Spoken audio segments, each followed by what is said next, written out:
siku ingine njema tumekuja katika nyumba ya Bwana Mungu. Na Yehova Bwana Mungu wakati wote anakaribisha watu kwake.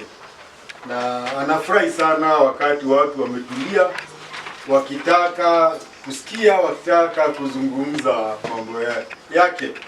Ndio sababu katika kitabu cha Malaki kikaandikwa ati aliposikia watu wanaongea mambo yake akatumana ya kwamba hayo majina yao yaandikwe katika kitabu cha ukumbusho. Na ni vizuri sana tukiwa katika kitabu cha ukumbusho cha Bwana Mungu. Leo tunazungumza kuhusu dhamiri, na Washiko walituanzia vizuri aliposema dhamiri ati inaongea.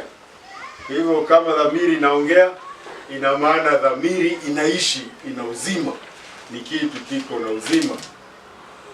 Na kufafanua tu kidogo, kuna watu utasikia kusema ati nilikuwa naenda alafu dhamiri yangu ikaniambia usiende.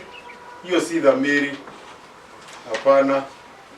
Hiyo ni sauti fulani, ni kujihisi kitu fulani. Si dhamiri. Dhamiri inaelezwa ya kwamba ni ule uwezo wa kiakili wa kuweza kupambanua mema na mabaya. Ati uwezo wa nini? Wa kiakili kutapambanua. Kwa hivyo kuna watu ambao tumesoma katika Biblia tunaambiwa kwamba waliacha dhamiri, hawafuati dhamiri. Si hapa tunajua watu utaenda kwa chifu akwambie umpe shilingi 50 ya kalamu, si ndio? Na ukimwambia kalamu niko nayo, shika hii kalamu uandike, anakasirika, si ndio? Anataka umpe 50 kwa sababu amekupigia muhuri umpe 200. Si ya kwamba hajui, kwa sababu hata ukimuuliza hiyo ni haki mtakosana, lakini dhamiri anajua. Lakini dhamiri ni huo utambuzi. Ukijua makosa unaachana nayo, ukijua mema unafanya.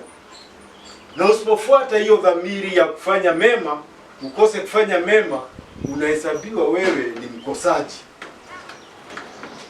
Kwa hivyo dhamiri iko hai, na ndio tumeambiwa kwamba ni lazima daima tuchunge dhamiri yetu, ya kwamba mbele yetu na mbele ya watu nikiongea na Wadan dhamiri yangu inakuwa iko safi. Si Wadan aliniambia yuko na shida na mimi namwambia hata mimi na hiyo shida yake labda ni kitu naweza, lakini nasema kwani nitampa, kwani mimi baba yake. Si watu wako hivyo? Si Wakikuyu nasikia wanasema ati wengine kuna mama fulani ati haezi akaonea huruma mtoto ambaye hajazaa, wengine hataki, lakini wake sio hivyo. Tunapokuwa katika Yesu Kristo, watu wote ni ndugu zetu. Mtu yoyote ambaye anastahili msaada, anahitaji msaada, anastahili msaada. Kuna wengine wanahitaji msaada lakini hawastahili. Kwa sababu kuna mwingine atakwambia, bwana nina njaa sana, lakini ukimpa pesa hakuli, anaenda kunywa. Si tumejua watu wako hivyo. Kwa hivyo dhamiri ni iko hai ndani yetu, naweza ikakufa. Na ikikufa utakuta mtu anafanya mambo ambayo anajua hayafai. Ukienda kwa ofisi ya serikali, ukienda kwa polisi wanakuambia gari yetu haina nini? Haina mafuta. Mafuta ni pesa ngapi? 2000. Na gari iko hapo na iko na mafuta kwa sababu tayari wamepewa pesa ya mafuta. Lakini ni njia yao. Gari inasimamishwa mkiwa mmewekwa gari mmejazwa kama viazi, lakini utasikia dereva kama hana akiitisha conductor, si ndio? Nipe. Polisi anakuja na hata haangalii, anachukua pesa yake. Si ya kwamba hana dhamiri, ana dhamiri lakini imekufa ndani yake. Baadaye hiyo gari kama ikiwa na ajali wafe watu, ya hajali. Si amepata pesa yake. Leo tunaambiwa kuhusu dhamiri. Na hii dhamiri tunaambiwa kulingana na vile tumekuwa tukisoma kuhusu Agano Jipya na agano ambalo lilikuwa hapo awali. Nimesikia wadani mama akisema ya kwamba kuna mtu anaitwa dhabihu, anaitwa si dhabihu, anaitwa kuhani. Silitaja kuhani Mudhejeri Gai, ndio tunaongea mambo yake ya kwamba siku ya leo tuko na yule ambaye ni kuhani mkuu wetu mmoja tu, sio wengi, mmoja, na sisi tumeshirikishwa huo ukuhani, ya kwamba hata sisi tunaweza tukachukua hitaji, tunaweza tukachukua dhambi na mbea mtu na ajisikie ameokoka, na ajisikie amebadilika, na hata mzigo ambao alikuwa nao asikie umefika mahali ambapo panafaa. Kwa hivyo leo tunaongea kuhusu kitu kinaitwa dhamiri. Kwa sababu tulisoma ya kwamba zile dhabihu zilikuwa hapo za agano ya kale, agano la Musa. Kwa sababu agano la Musa si ndio zilibuni mtu anaitwa Haruni. Katika hilo agano akakuwa ndiye kuhani mkuu, na akakuwa na makuhani, na akapewa utaratibu wa kupeleka dhambi za watu wa Mungu mbele ya Mungu. Lakini tukaambiwa siku ya leo tuna kuhani mkuu bora zaidi, kwa sababu tunaambiwa kwamba mambo yake si ya hapa duniani.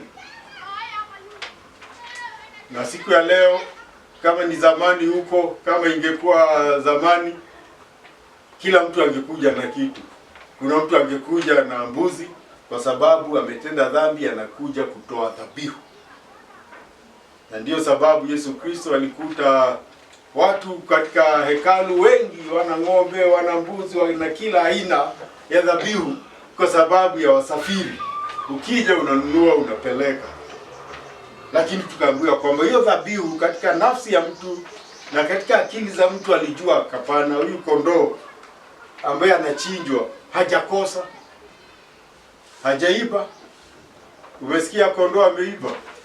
Hapana, utasema alikuja kwa shamba yangu akaiba. Hakuiba yeye.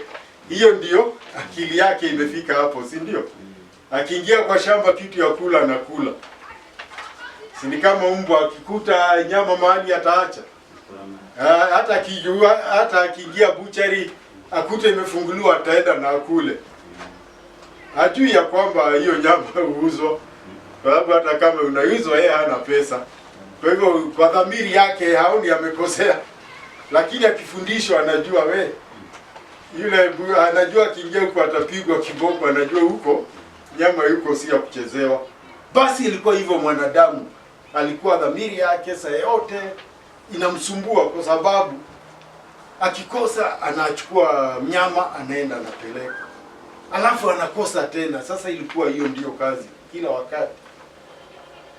Lakini Roho wa Mungu akipitia mtumishi wake aliitwa Daudi akasema, mimi najua dhabihu huwa upendezwi nazo. Wewe unapendezwa na moyo ambao ni safi. Ndio hata katika Zaburi ya 51 akasema, niumbie ndani yangu moyo msafi. Uniundie ndani yangu, uniumbie na uniundie moyo ambao utakuwa umetulia, kutulia kukutumikia. Basi leo tunaangalia vitu ambavyo vilikuwa vizuizi katika hilo agano la Musa, hilo agano la Haruni akiwa kuhani mkuu, hilo agano ambalo lilikuwa na huo utaratibu. Sasa tuone katika Warumi Waebrania 9 mstari wa kwanza mpaka wa 10, lakini tutasoma mistari michache kwa sababu ya wakati. Ingine tukasema twende tunasoma nyumbani. Sasa mimi bahati yangu kama mhubiri nasoma, kwa sababu lazima nijue nini nakuja kuambia. Nasoma vizuri yote. Sasa na wewe pia kwa wakati wako ufanye hivyo. Some Waibrania mlango wa kwanza mstari wa kwanza mpaka 5, lakini tusome mstari wa kwanza mpaka 3 peke yake. Tuone hiyo agano mambo yake yalikuwa namna gani na vile yangehusisha dhamiri yetu, akili zetu kupambanua na kuwa na uwezo wa kukataa dhambi. Somee mstari wa kwanza mpaka wa 3 tafadhali. Basi hata agano la kwanza lilikuwa na kawaida za ibada na patakatifu pake pa kudunia. Maana hema ilitengenezwa ile ya kwanza mlimokuwa na kinara cha taa na meza na mikate ya uonyesho, ndipo palipoitwa patakatifu. Na nyuma ya pazia la pili ile hema iitwayo patakatifu pa patakatifu. 3. Ndio hiyo nimesoma 3. Twende 4. Okay. Soma tu 4 peke yake. Yenye chetezo cha dhahabu na sanduku la agano lililofunikwa kwa dhahabu pande zote, mlimokuwa na kopo la dhahabu lenye ile mana na ile fibo ya Haruni liliyochipuka na vile vibao vya agano. Maliza 5. Na juu yake makerubi ya utukufu yatikitia kivuli kiti cha rehema. Basi hatuna nafasi sasa ya kueleza habari za vitu hivi kimoja kimoja. Asante. Sasa tunaambiwa ya kwamba kulikuwa na hema ambayo wakati wa Musa ilikuwa imejengwa, na ilijengwa kwa njia ya ustadi mkubwa, kwa sababu Mungu mwenyewe ndiye alikuwa ameeleza, amevipimo na ya vifaa ambavyo vitawekwa, na kama ni nguo, rangi na kila kitu. Ilikuwa ni kitu kilikuwa cha kupendeza sana hicho. Na tunaambiwa kwamba watu wakiwa huko kwenye hema ambako dhabihu inapelekwa, ambako kuhani mkuu anaenda, ambako hao makuhani wengine wanaenda pia, kulikuwa na vifaa. Na leo tunaangalia hivyo vifaa.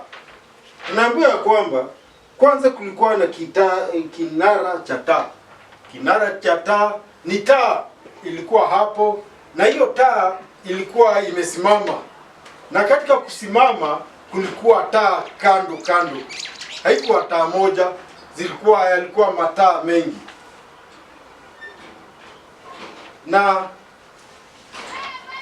hapa amesema hapo ana nafasi ya kueleza. Si ndio ameandika mwandishi ya kwamba angeenda kimoja kimoja kueleza. Lakini Mungu ametusaidia leo tuko na nafasi. Kwa hiyo nitaeleza tu kwa ufupi. Kinara cha taa kilikuwa saa yote kimewekwa mafuta. Tambi saa zote ziko, ya kwamba hiyo taa Mungu alisema isiwahi kuzimika. Tutauliza, taa sasa mchana usiku inawaka kwa nini? Kwa sababu Mungu alikuwa anadhihirisha uwepo wake, ya kwamba yuko pamoja na watu wake.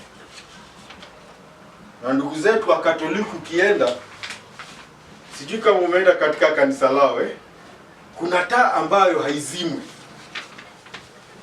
Wameweka hapo mbele, inaonekana saa yote, inawekwa mafuta, inahakikishwa haizimi. Ndio huo uonyesho ambao ulikuwa unadhihirisha uwepo wa Mungu pamoja na watu wake. Na hiyo ni sehemu ya kwanza. Sasa tunaongea kwa sababu ilikuwa sehemu mbili. Kulikuwa pazia, unaingia sehemu ya kwanza. Sehemu ya kwanza ilikuwa na hiyo taa.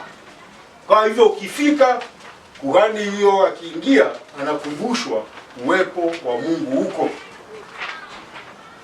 Halafu sehemu ya kwanza kulikuwa na kinara cha taa na kulikuwa na meza na mikate ya uonyesho, ya kwamba katika hiyo taa pia kulikuwa na meza, na meza ilikuwa na mikate. Hiyo mikate ilikuwa inaletwa kila wakati, mikate. Na hiyo mikate inadhihirisha nini? Uwepo wa Bwana Mungu, ya kwamba ambapo Bwana Mungu yuko, yote ambayo tunahitaji tutapata. Ukienda nyumba ambayo haina chakula, ni nyumba hiyo si watu wa huko watakufa. Sasa ilikuwa inaonyesha Mungu ambaye ameweka watu wake hai, Mungu ambaye daima yuko na watu wake. Sasa kwa hiyo kulikuwa na hiyo mikate ya kuonyesha Mungu yuko pamoja na watu wake, Mungu atahifadhi watu wake, atalisha watu wake. Alafu hiyo ndio ilikuwa hapo sehemu ya kwanza. Na katika hiyo sehemu ya kwanza ilikuwa hiyo meza ya mikate, alafu nyuma yake kulikuwa ni kama hapa, na nyuma yake kuna pazia kama hii, ambapo sehemu ya kwanza paliitwa patakatifu. Si mtu yeyote tu angeenda ovyo, ni kuhani. Hata Daudi hangeenda akiwa mfalme, kwa sababu huo ulikuwa ni wakati wa makuhani, na hiyo ilikuwa sehemu ya makuhani. Alafu naambiwa tena ndani yake, sasa ndani yake kulikuwa sasa, ukiingia sasa ndani uende sehemu ya pili, tunaambiwa kwamba kulikuwa na chetezo cha dhahabu. Chetezo mtauliza ni nini Chetezo ni kama kajiko hivi kadogo, kamewekwa makaa, alafu saa yote makaa yanaongezwa moto huo usifanye nini? Usiishe. Sasa chetezo ilikuwa ndio kuhani atachukua hiyo chetezo, alafu inawekwa nini hiyo chetezo?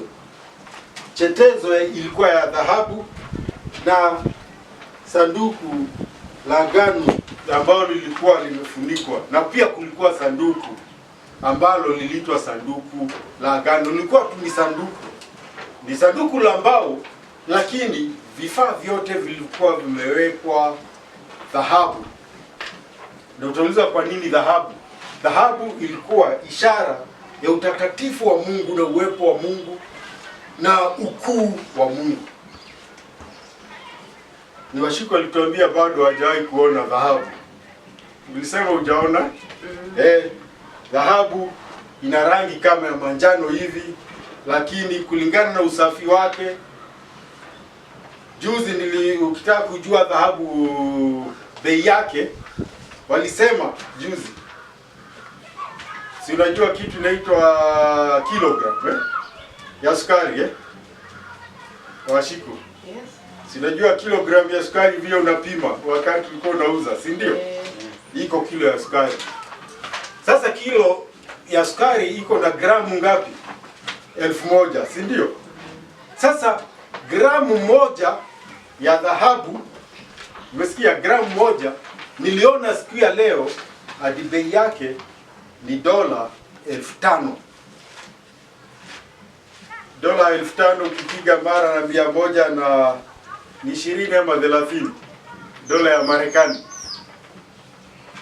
ni 650,000 gramu moja. Ukipata gramu moja ya dhahabu kwa soko, ni hiyo pesa. Sasa inaonyesha ukuu wa Mungu, ya kama vyombo vyake vyote vimefunikwa hivyo. Tunaambiwa kulikuwa na chetezo cha dhahabu, hicho ni cha kuwekwa uvumba. Alafu uvumba ulikuwa unadhihirisha uzuri wa Mungu pamoja na watu. Uvumba, sijui kama umewahi kukutana nao.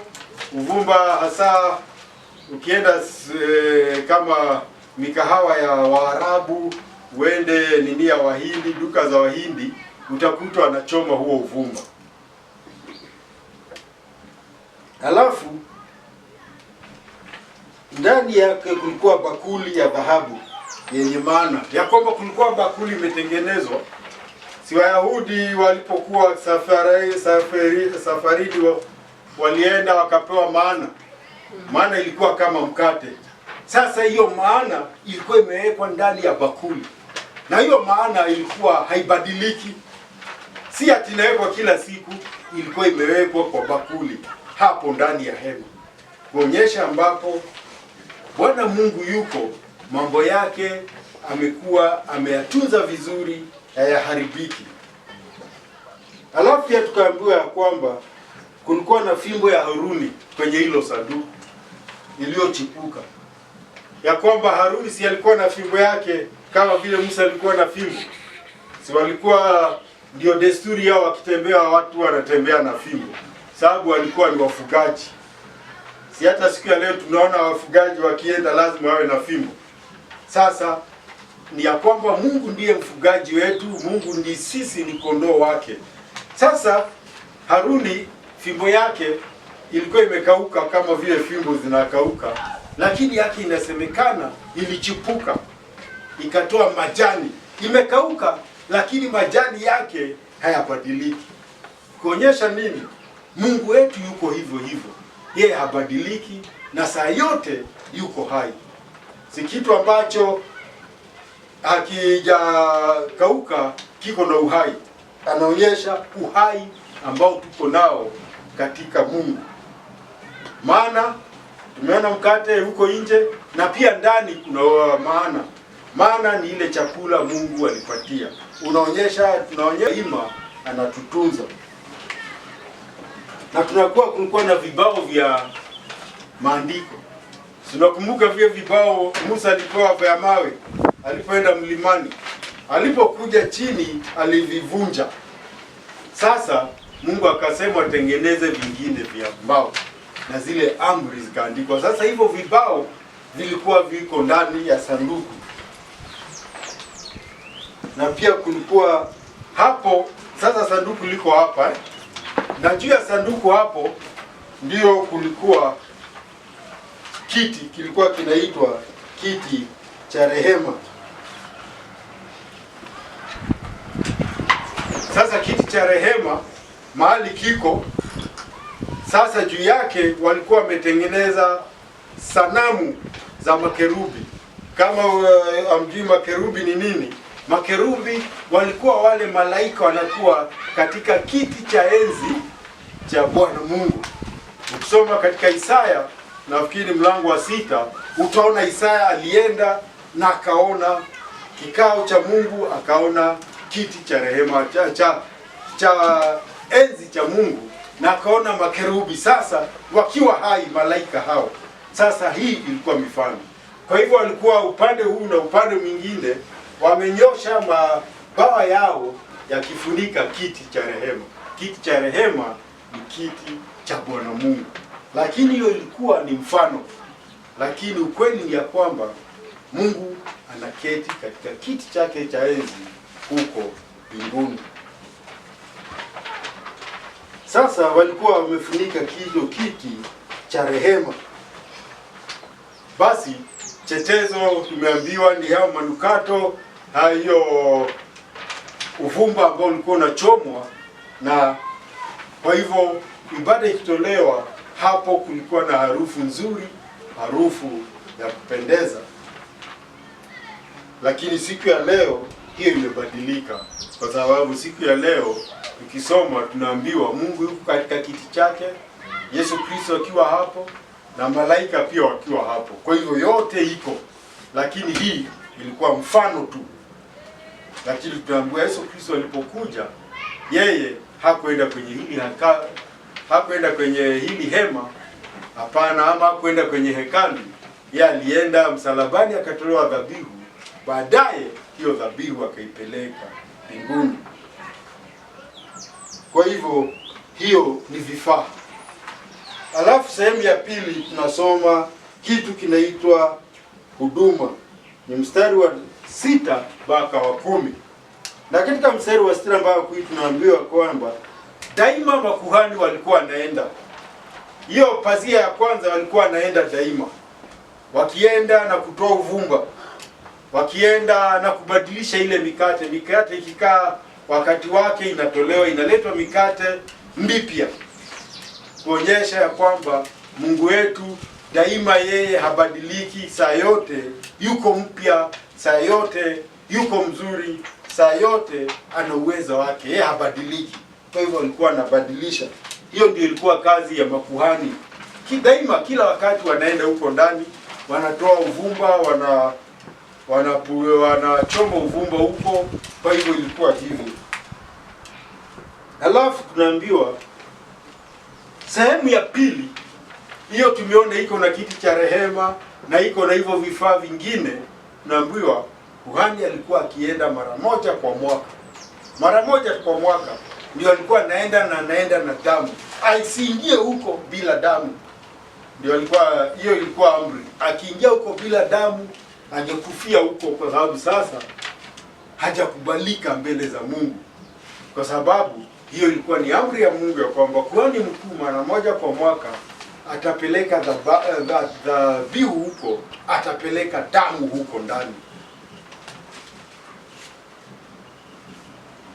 Yaani kwanza anatoa kwa watu. Anatoa hiyo dhabihu kwa ajili ya watu. Kwa dhambi ambayo alifanya bila kujua, anatoa, anaambia Mungu, watu wako wasamehe, wamekukosea bila kujua, wasamehe.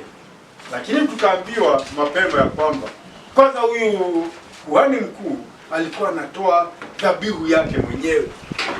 Kabla ya kukutolea yako, yeye anatubu dhambi zake, ndio anaenda mbele za Mungu akitoa dhabihu ya kwamba anajitangulia yeye, sababu hata yeye alikuwa mwenye dhambi, lakini sio hivyo Yesu.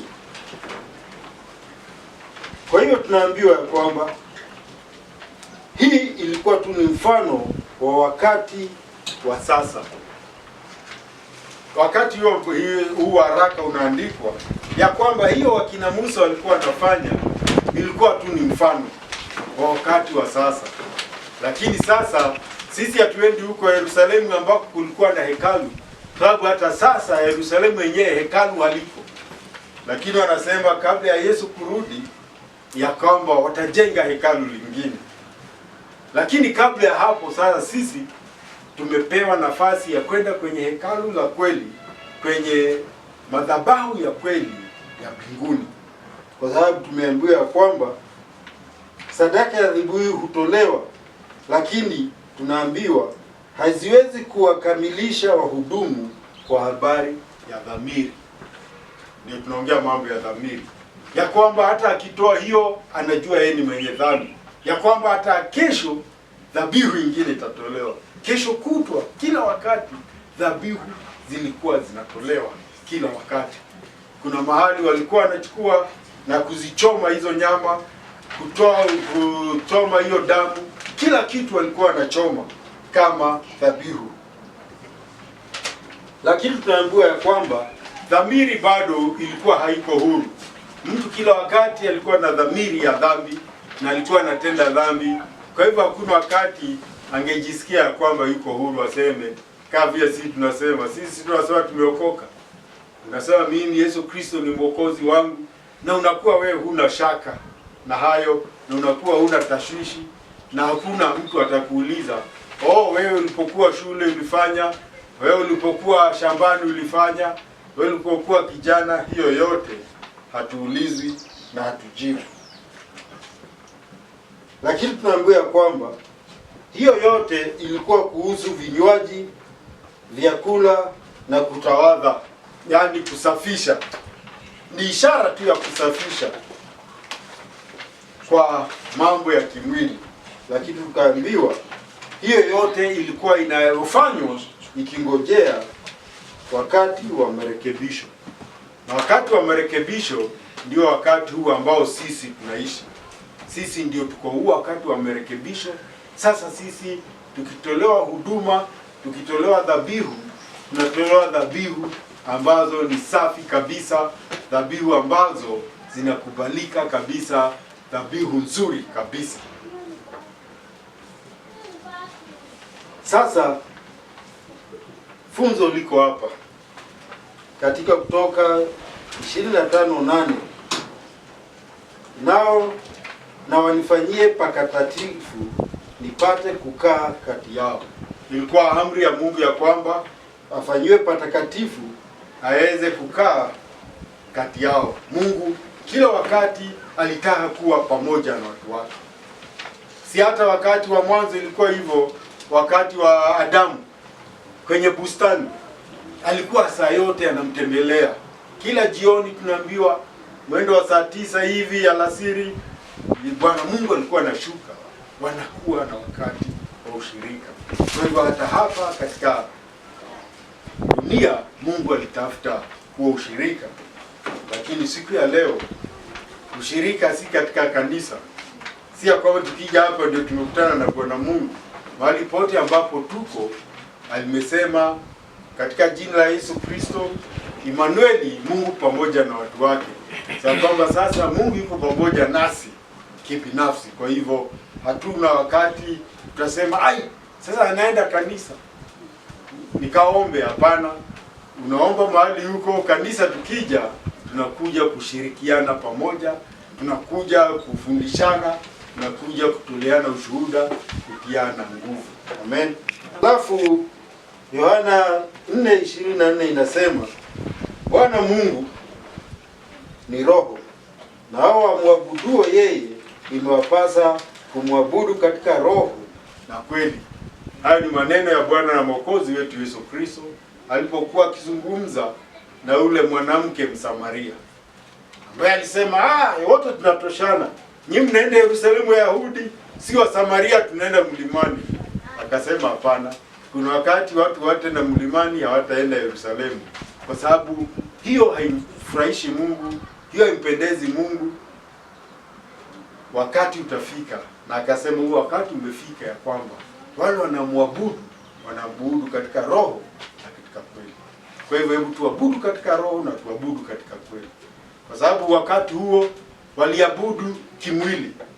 Ukikuja utoe dhabihu unasema niko huru, ukikuja kesho utoe tena nimesamehewa.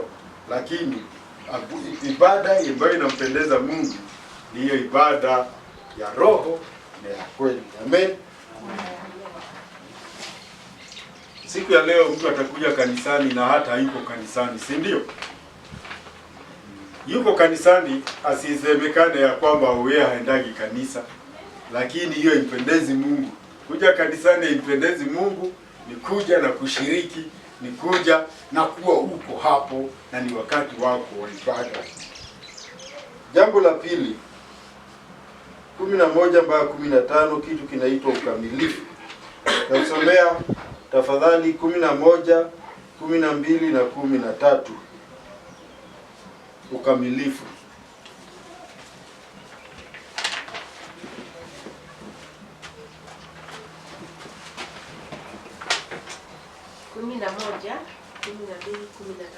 Ndio.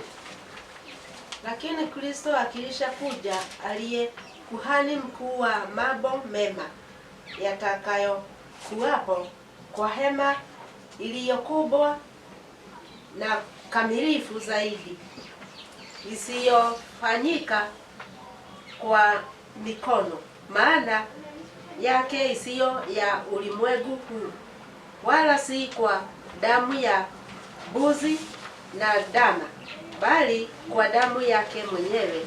Aliingia mara moja tu katika patakatifu, akiisha kupata ukombozi wa milele.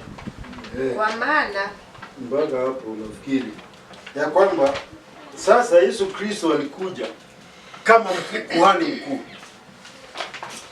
Hakuvaa yale mavazi ya kina Haruni, hapana. Ukuhani wake ulikuwa mkubwa zaidi. Yeye hakwenda kwenye hema, tunaambiwa kutoa dhabihu, hakwenda kwenye hema kama ile, hakwenda kwenye hekalu ama hema kama ile akina Haruni walikuwa naenda. Yake alienda kwenye hekalu ambalo halikujengwa kwa mikono. Maana yake hekalu la mbinguni. Yeye alienda mpaka mbinguni kwenyewe kutoa dhabihu huko kwenye madhabahu ambayo yako mbinguni. Kwa sababu tunaambiwa ya kwamba yeye mwenyewe aliingia mara moja patakatifu zaidi. Si hapa kuhani aliingia patakatifu pa hapa chini. Yeye alienda patakatifu penyewe, kwa sababu pa hapa chini palikuwa ni mfano tu, lakini yeye alienda mpaka juu kwenye pale Mungu mwenyewe anakaa. Yale madhabahu tunaambiwa yako hapo mbele, chini mbele ya kiti chake cha enzi kuna hayo madhabahu. Yeye alienda kwenye hayo madhabahu ya mbinguni, na tunaambiwa alienda amepata ukombozi wa milele. Hawa makuhani wengine ulikuwa wakipata msamaha wa dhambi ni wa muda kidogo, alafu wanafanya nini? Wanarudi muda kidogo, wanarudi. Sasa hawa tunaambiwa yeye alitoa ukombozi wa milele, ya kwamba milele na milele hakuna tena dhabihu nyingine itatolewa. Kwa hivyo siku ya leo toi dhabihu ilitolewa mara moja ya milele na milele, kwa sababu tunaambiwa ya kwamba yeye alijitoa mwenyewe kwa Bwana Mungu bila doa. Kama vile walikuwa wanachukua mbuzi ambaye hana doa, wanachukua ng'ombe ambaye hana doa, hivyo vyote walikuwa wanatoa vitu bila doa.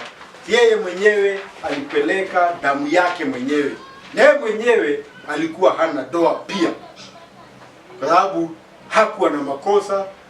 Hata alipotaka kubatizwa Yohana alikuwa amekataa kumbatiza, akamwambia hapana, wache tukamilishe haki yote, nivumilie tu unibatize, kwa sababu ni agano jipya tunazindua siku ya leo. Ni agano jipya liko, na hili ni agano nzuri la milele. Kwa hiyo tunaambiwa kwamba yeye mwenyewe damu yake inatutakasa dhamiri zetu, yani inatakasa dhamiri, inatakasa akili zetu, ya kwamba sasa dhambi yenyewe tunaitambua, dhambi yenyewe tunaikataa, tunaikana, dhambi yenyewe tunakuwa mbali nayo. Lakini kwa sababu ya agano jipya ilikuwa kwa njia ya mauti, akafa yeye mwenyewe, na hakufa kwa sababu ijapokuwa alikuwa na mashtaka mengi, hakufa kwa sababu ya mashtaka. Yeye alikufa bila makosa, sababu hata ule hakimu alikuwa anasikiliza kesi yake, alisema huyu mtu kwa kweli hana makosa. Yeye alikuwa amesema pigo tu vigongo kidogo, afanye nini? Aachiliwe. Wakasema hapana, huyu tunataka auawe, tunataka asulubiwe. Amefanya makosa gani? Hapana, tunataka asulubiwe. Bila makosa atasulubiwa. Kwa hivyo tunaambiwa kwa njia ya mauti, ukombozi wa makosa chini ya agano la kwanza ulitegemezwa kwa wale wateule wapokea ahadi ya urithi wa milele. Ya kwamba hata hao walipokuwa wakifanya hivyo ilikuwa tu kwa muda. Hizo dhabihu ambazo zilitolewa, hizo sadaka zilitolewa, hayo maombi walifanyiwa, yalikuwa tu ya muda mfupi na yalikuwa tu ya hapo. Kwa hivyo sasa tunaambiwa wateule sisi tunapokea urithi wa milele. Tumeitiwa urithi wa milele, na huo urithi wa milele tumeupekea. Ya kwamba tunajua hapa duniani tunapitia tu, tukimaliza mambo ya hapa duniani tutaenda mbinguni kwa Mungu, na hapo tutakuwa tumepata ukombozi wa milele na urithi wetu utakuwa wa milele. Urithi ambao hawa Wayahudi waliongea ilikuwa nchi walikuwa wameahidiwa. Huo ndio urithi wao kwa Mungu. Lakini sisi urithi si nchi tu, tutapata hapa, tutatunzwa na Mungu hapa, lakini mwisho kabisa ni urithi wa milele ukiwa na Bwana Mungu.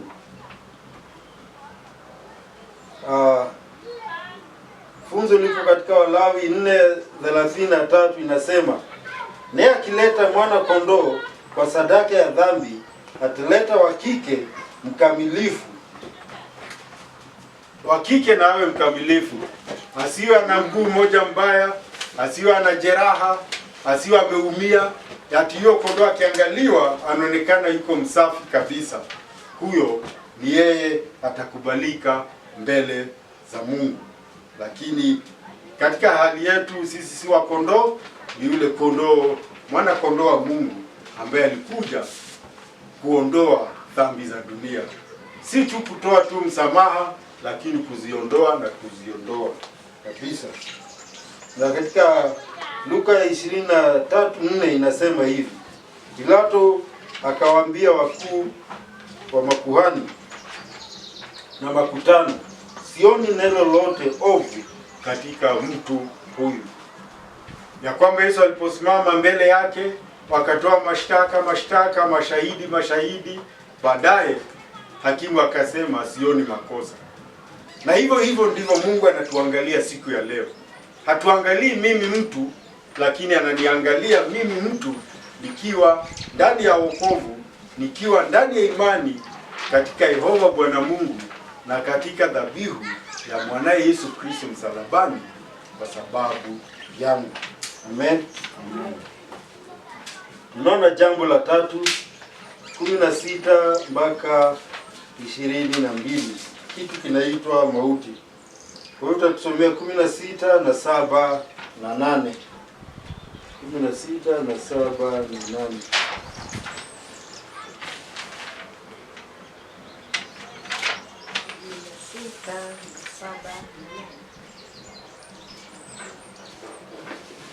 Maana agano la urithi lilipo lazima iwepo mauti yake aliyelifanya.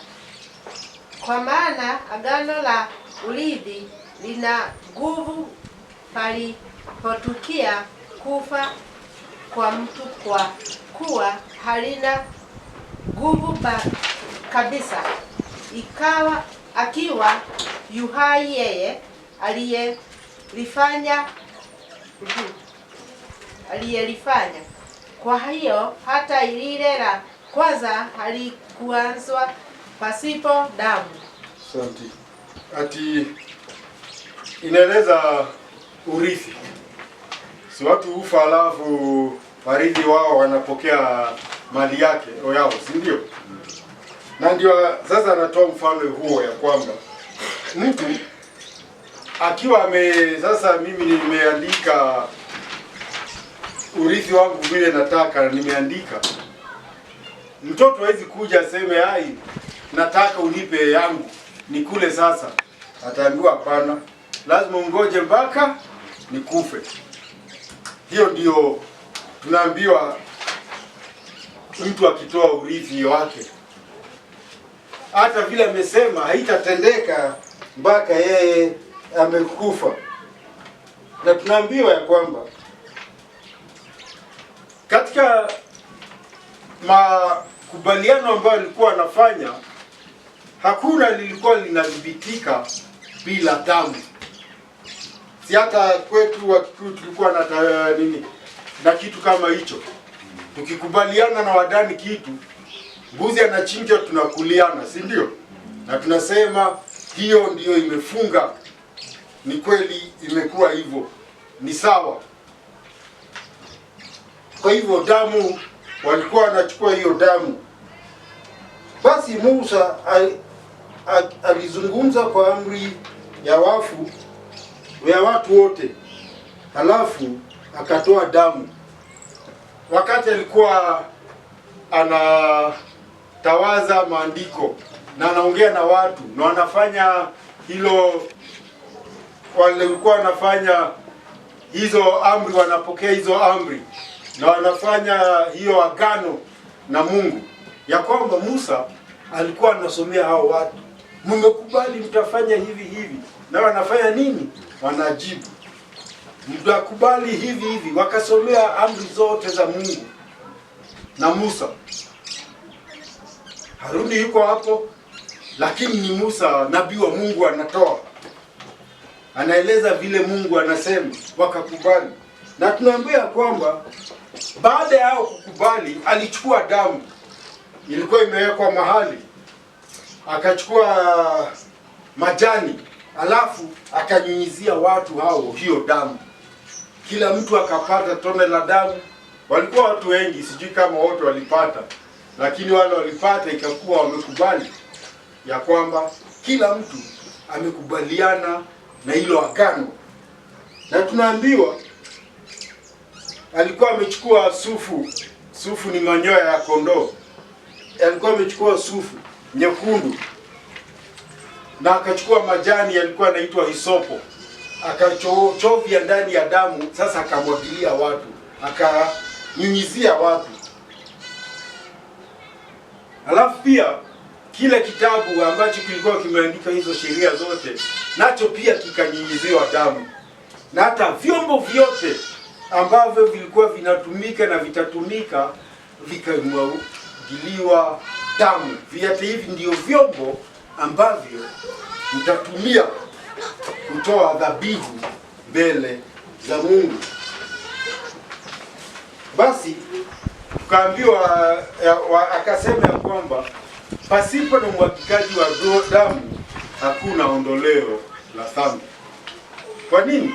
Huu mwagikaji unasimama mahali pa yule mtu ambaye angekufa kwa sababu ya dhambi. Si Bwana Mungu amesema mshahara wa dhambi ni mauti. Kwa hivyo ukitenda dhambi unakufa. Na ndio Adamu aliambiwa kwamba wakati utaguza, wakati utakula ili tunda utakufa. Na mauti ikaingia kwa sababu ya dhambi. Sasa tunaambiwa kwamba njia mbadala ni kutolewa damu ingine kama dhibitisho ya kwamba umekubali ya kwamba unastahili kufa, lakini hiyo dhabihu inakuondolea. Kwa hivyo bila umwagikaji wa damu kulikuwa hakuna ondoleo. Kwa hivyo hapo tunasoma ukamilifu ya kwamba tunasoma mauti. Ili damu itolewe kuna mnyama anakufa. Lakini katika Yesu si mnyama alikufa, yeye mwenyewe ndiye alitolewa uzima wake akafa, ili wengine wasiulizwe, wengine wasiwe na wadeni, wengine wasiitwe wakosaji tena. Funzo tuliona Hesabu 19:5 inasema, kisha mtu mmoja atamchoma moto huyo ng'ombe mbele yake. Ni ng'ombe akitolewa kama dhabihu. Ngozi yake na nyama yake na damu yake pamoja na mavi yake pia atachomwa moto. Atachoma moto. Yaani hiyo ng'ombe alikuwa anachukuliwa, kuna hata kitu kimoja kilikuwa kinatupwa. Matumbo yote kila kitu alikuwa anachomwa, yote inachomeka kabisa, inakwisha. Sasa inasemekana Wadani sasa makosa yake amefanya nini? Amesamehewa. Lakini sasa Yesu alitoa damu yake mwenyewe na akaipeleka huko. Katika Mathayo 27:23 akasema, kwani ni ubaya gani alioutenda? Wakazidi sana kupiga kelele wakisema, na asulubiwe. Ndio nani anauliza? Ni Pilato. Ni makosa gani? Wanasema afanye nini? Asulubiwe. Sasa nafikiri hata hiyo kondoo kama angeulizwa, huyo umepeleka ama huyo ndama, huyu ndama amefanya makosa gani? Alikuwa na makosa, lakini anakufa kwa sababu ya dhambi zangu. Mimi nitaenda ninunue ama nitoe katika ng'ombe wangu, nipeleke huko atolewe kama dhabihu. Hana makosa, lakini mimi ni mkosaji. Na hivyo ndivyo Yesu Kristo pia akakuwa. Yeye alikuwa hana makosa. Hata katika kesi ana nini? Hakuna. Lakini afanya nini? Asulubiwe. Na akasulubiwa. Basi katika kusulubiwa kwake sisi tuko huru. Sisi hatuna dhambi tena. mauti yake ikakuwa kwa sababu yetu na kwa niaba yetu, nafasi yetu yeye akachukua. Amen. Amen. Jambo la 4, kitu kinaitwa dhabihu. Sasa dhabihu ya leo ni gani hiyo? Tunaongea dhabihu ambayo imetufanya tuwe huru. 23:28, tusomee 23:4 na 5 tafadhali. 23:4 na 5.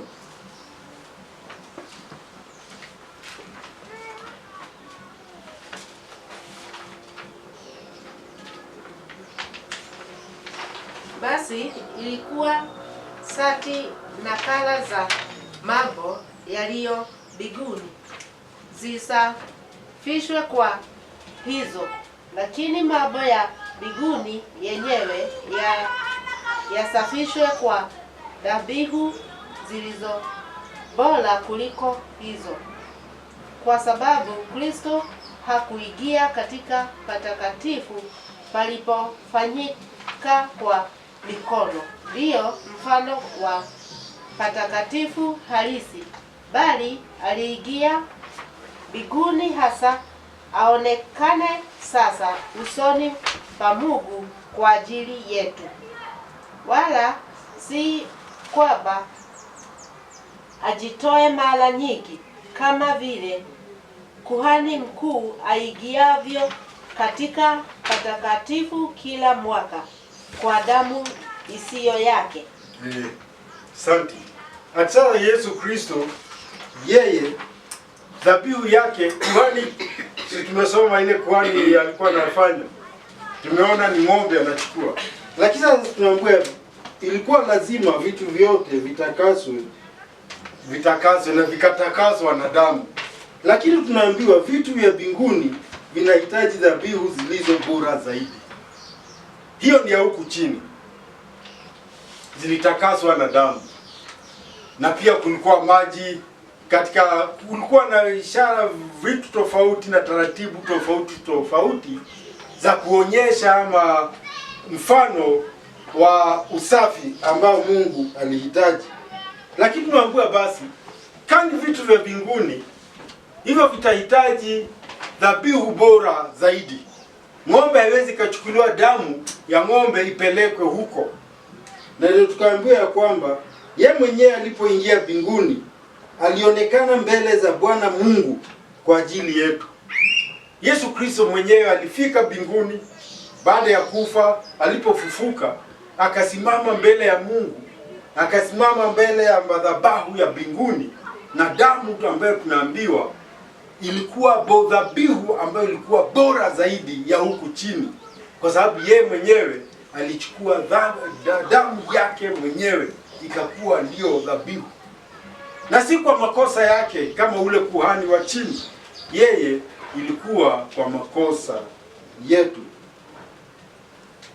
Kwa hivyo yeye akiingia hapo patakatifu zaidi pa mbinguni, yeye aliingia mara moja na hiyo ikakwisha. Huyu mwingine alikuwa anaingia mara moja kila mwaka anatoa dhabihu, lakini huyu tunaambiwa alitoa nafsi yake mwenyewe, si ya ng'ombe. Kwa hivyo hakuna mtu mwingine ama yeye mwenyewe ati kila mwaka anatolewa dhabihu. Hapana, yake ilitosha. Kwa nini? Kwa sababu yeye Yesu Kristo alikuwa Mungu. Yeye alikuwa Mungu, mwana wa Mungu, anaitwa Mungu mwana, kwa sababu Mungu mwenyewe alimtangaza ya kwamba wewe leo nimekuzaa. Kwa hivyo yeye, kwa wanadamu kulikuwa dhabihu hapa chini, lakini sasa juu alipoenda kupeleka kwa mwenye madhabahu ya juu, alitoa dhabihu mara moja na ikatosha milele na milele, kwa sababu yeye mwenyewe alichukua, akisimama hapo mbele za Mungu kwenda msalabani, alichukua dhambi zetu. Ni mimi nilikufa, hata kama nilikuwa sijazaliwa, nilikufa pamoja na yeye. Alipokufa alijumulisha mimi, alikufa kwa sababu yangu. Kwa hivyo hata mimi sina deni ya dhambi, deni yangu ya dhambi nimelipiwa. Kwa hivyo kwa wale ambao tunaambiwa ya kwamba Kristo alitolewa mara moja achukue dhambi za wengi, kwa wale wanaomngojea kwa shauku atatokea mara ya pili. Ya kwamba si alienda mbinguni na hiyo ikakwisha, tunaambiwa hapa pia atatokea mara ya pili duniani. Lakini sasa si kuja kutoa dhabihu, sasa si kuja kufanya miujiza, sasa si kuja kuhubiri, sasa si kuja kuzungumza na Masadukayo na Mafarisayo na wanasheria na waandishi. Hapana. Sasa atakuja sio kwa ajili ya dhambi, bali kwa wokovu. Atakuja achukue wale atapata, na wale watakuwa wamekufa pia atawakujia, awape wokovu wa milele, ya kwamba waende sasa mbinguni wapate wokovu, waishi na Mungu, waishi raha starehe bila dhambi tena kutajwa, kwa sababu mbinguni hakuna dhambi. Amen. Kwa hivyo hiyo ndiyo dhabihu yake. Sisi si wa hiyo kutolewa dhabihu, hapana. Dhabihu yetu ilitolewa mara moja huko kwa Golgotha, akasema imekwisha. Funzo liko katika Mambo ya Lawi 16:34 inasema, na amri hii itakuwa amri ya milele kwenu, ili kufanya upatanisho kwa ajili ya wana wa Israeli kwa sababu ya dhambi zao zote, mara moja kila mwaka. Unaona, mara moja kila mwaka. Kwa hivyo wewe ukiwa mzee umeishi miaka mingi, utaenda huko miaka hiyo yote, kila mwaka unaenda ili kutakaswa. Naye akafanya vile kama Bwana Mungu alivyomwamuru Musa. Musa akatii na ikakuwa huo ndio utaratibu. Lakini 11 Yohana 11:50 tunaambiwa nini? Tunaambiwa hivi, wala mfikiri ya kwamba yafaa mtu mmoja afe kwa ajili ya watu, wala lisiangamie taifa zima. Nani nakumbuka hayo maneno yalikuwa ya nani? Nani aliuliza hayo maneno? Tulizungumza hapa. Hiyo kuna mtu aliuliza watu maswali. Akawauliza, wala hamfikiri ya kwamba yafaa mtu mmoja afe kwa ajili ya watu, wala lisiangamie taifa zima? Namkumbuke ni mkuhani mkuu mmoja aliitwa Kayafa, ndiye aliuliza, na tunaambiwa yeye maneno alitoa tu bila yeye kuupanga.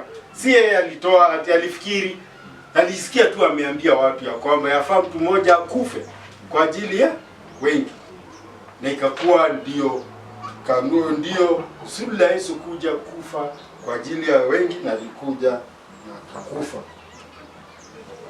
Neno la kutafakari Waebrania 9:9, ambayo ndiye mfano wa wakati huu uliopo sasa. Wakati huo sadaka na dhambi zinatolewa zisizoweza kwa jinsi ya dhamiri kukamilisha mtu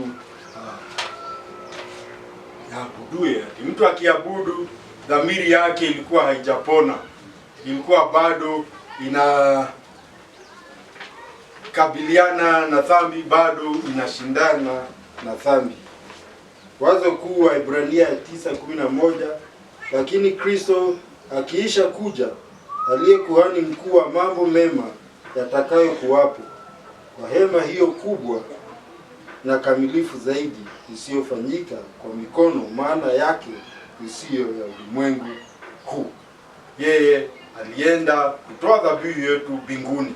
Yake haikutolewa hapa, alikufa hapa, lakini dhabihu yenyewe, damu yake ikaenda kutolewa huko juu. Wazo kuu sala kile tungeomba ni 9:28. Kadhalika Kristo naye akiisha kutolewa sadaka mara moja azichukue dhambi za watu wengi, atatokea mara ya pili pasipo dhambi kwa hao wamtazamao kwa wokovu.